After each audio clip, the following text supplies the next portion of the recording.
এটা সুন্দরপুর গ্রাম। চারিদিকে সবুজে শ্যামলে ঘেরা মাঠ, আর মাঠের মাঝখানে ছোট্ট একটি গ্রাম। সুন্দর এই গ্রামে আলী নামের একজন লোক বাস করত। আলী ছিল খুব সরল সোজা। কই গো, আমি একটু বাজারের দিকে যাচ্ছি, তুমি রান্না বান্নাটা করে নাও রাতের জন্য, আমি এসে খাবো। আমি এক কাপ চা খেয়ে আসি।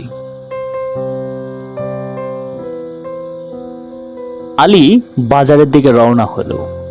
বাজারের দিকে যেতে যেতে আলী লক্ষ্য করলো বিকালটায় তাদের বাজারটি বেশ জমজমাট। ছোট বড় সকল প্রকার মানুষ সেই বাজারে আসে। আসলে সবুজে শ্যামল মাঠের মাঝখানে এমন বাজার, সেখানে সবারই সময় দিতে বেশ ভালো লাগে। আলী চিন্তা করছিল, সে তো একজন বেকার ছিল, রোজের কাজ করে খেত, যে সে এই বাজারে একটি ব্যবসা করবে। কিন্তু কি ব্যবসা করবে সেটাই আলী চিন্তা করছিল। আর আলী মনে মনে বেশ খুশি, কারণ এই বাজারে যদি সে একটা ব্যবসা করতে পারে তাহলে ব্যাপারটা মন্দ হবে না। আলী বাড়ি এসে তার বউকে বলল, বাজারে একটা ব্যবসা করলে সব থেকে ভালো হতো। আমাদের এই গ্রামটিতে ছোট্ট একটি বাজার, বিকালের দিকে দেখছি বেশ মানুষ। মনে হয় ব্যবসাটি করলে আমরাও লাভবান্বিত হব, আর আমাদেরকে কাজও খুঁজে বেড়াতে হবে না, আমাদের জন্য বেশ ভালো হবে। তো তুমি এই বিষয়ে কি বলছো? কোনো না কোনো একটা ব্যবসা কি করা যায় বাজারে?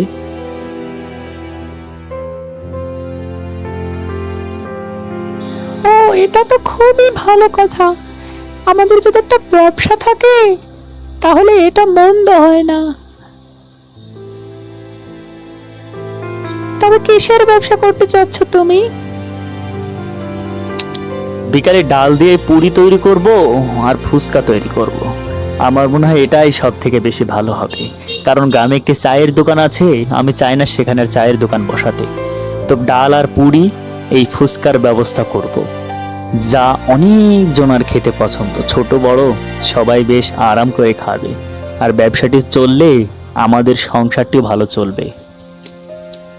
তারপরে আলী বাজার থেকে তার ব্যবসার জন্য কাঁচামাল কিনে আনলো, কারণ এই ব্যবসাটি তার বেশ পছন্দ হয়েছে। বাজার থেকে ডাল আর কাঁচামাল, আটা ইত্যাদি নিয়ে আসার পরে তার বউ সুন্দর করে সেগুলো রান্না করছিল, কারণ তার বউর এইগুলো আগে থেকে অভ্যাস ছিল। বাসনাটা তো বেশ সুন্দর ছড়িয়েছে, আমারই জিভে জল চলে আসছে। আমার মনে হয় সব থেকে ভালো হবে, আর এগুলো ছোট বাচ্চা থেকে শুরু করে সকলেই বেশ আরাম করে খাবে।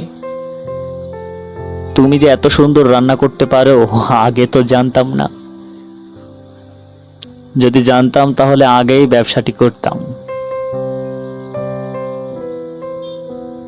তারপর তারা মিলেমিশে দুজন মিলে ডাল, পুরি, ফুচকা বিভিন্ন রকম জিনিস তৈরি করলো। আর এদিকে আলী বেশ খুশিতে আনন্দিতে হাসছিল।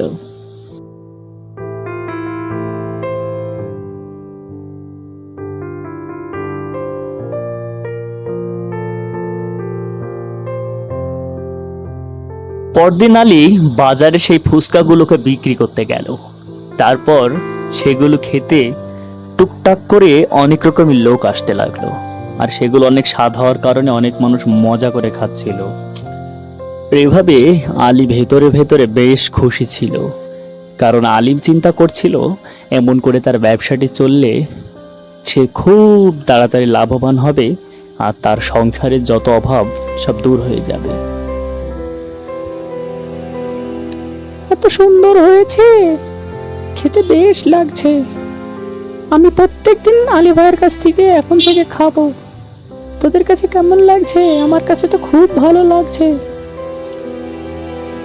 চারিদিকে ছড়িয়ে পড়লো তার এই ডাল পুরি আর ফুচকার গল্প।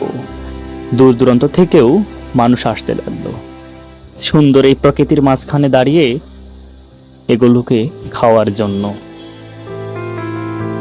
জানো, আজকে অনেক টাকা বেচা কেনা হয়েছে, আর এবার আমি তোমার জন্য কিছু গয়না ও কিছু শাড়ি ও আমাদের সকলের জন্য পোশাক কিনবো। বাবা, খুব ভালো, আমি খুব খুশি হয়েছি যে আমার হাতের রান্না মানুষ এত পছন্দ করবে। তবে এবার আমাদের অভাবটা চলে যাবে আমার মনে হয়। হ্যাঁ, তুমি ঠিকই বলেছ। আমাদের এতদিনের অভাব আমার মনে হয় এবার যাবে। আসলে অনেক পরিশ্রম করেছি কত জীবনে, কিন্তু এতদিন পরে হয়তো আল্লাহ আমাদের মুখ পানে তাকিয়েছে। হ্যাঁ হ্যাঁ, ঠিকই বলেছ। তো তুমি এখন কি করবে ভাবছো? তুমি কি এখন বাজারে যাবে?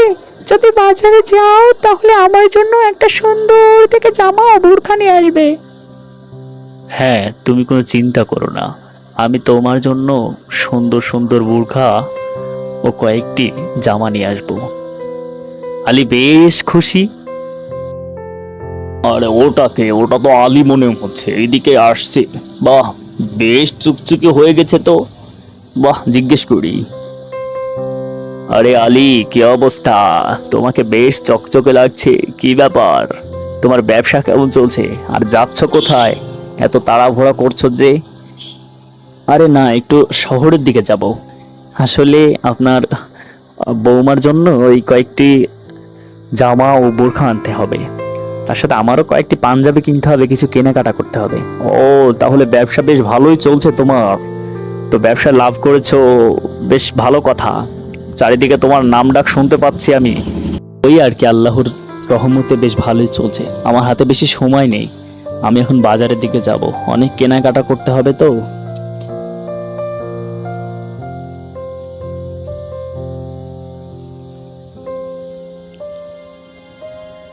বাবা, কি তেজ! একটুও সময় দিল না, এত আঁকাবাকি। অনেক টাকা হয়ে গিয়েছে। এভাবে আর কয়দিন, আমাকে একটা কিছু করতে হবে। যে করে হোক আলীর ব্যবসায় লাল বাতি জ্বলাতে হবে। পরদিন আলীর বউ সুন্দর করে ডাল পুরি রান্না করেছিল। আলী বাজার থেকে বাজার করে নিয়ে আসলো। হাতে অনেক বড় একটা ব্যাগ, অনেক কিছু কেনাকাটা করেছে। আসলে টাকা পয়সার অভাবে তারা কখনো একসাথে এত জিনিস কেনাকাটা করেনি। আলী কেনাকাটা করা জিনিসগুলো খাটের উপরে রেখে সোফাতে বসলো, আর তার বউ সুন্দর করে ডাল রান্না করছিল। এমন সময় তারা অন্য ঘরে যখনই দেখতে গেল, কাপড় চোপড় গেলা, ঠিক এই সুযোগে হরি এসে তাদের ডালের ভিতরে কি যেন একটা মিশিয়ে দিল। পরদিন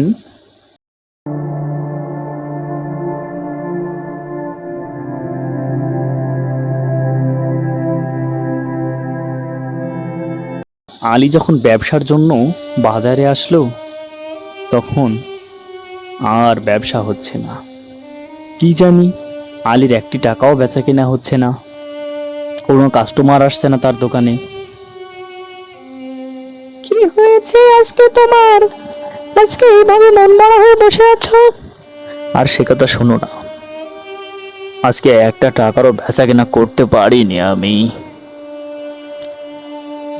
বেশ মনটা খারাপ লাগছে গো, কি করব। আচ্ছা, চিন্তা করো না, একদিন না একদিন তো ব্যবসা হবেই। আজকে হয়নি তো কি হয়েছে, কালকে হবে, কালকে যেও, তুমি চিন্তা করো না।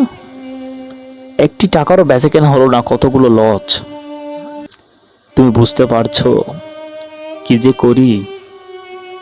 একটা মানুষও দোকানের দিকে আর আসছে না, কোনো না কোনো ঝামেলা তো অবশ্যই হয়েছে।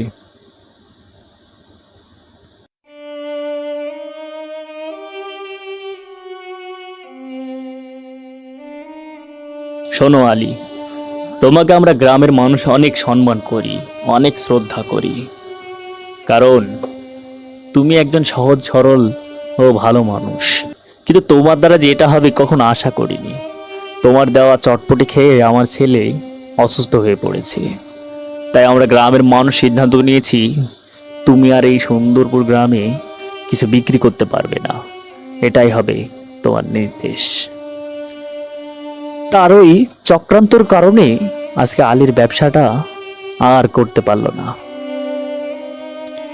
একেই বলে হিংসা। মানুষের হিংসা হলো সব থেকে কঠিন জিনিস।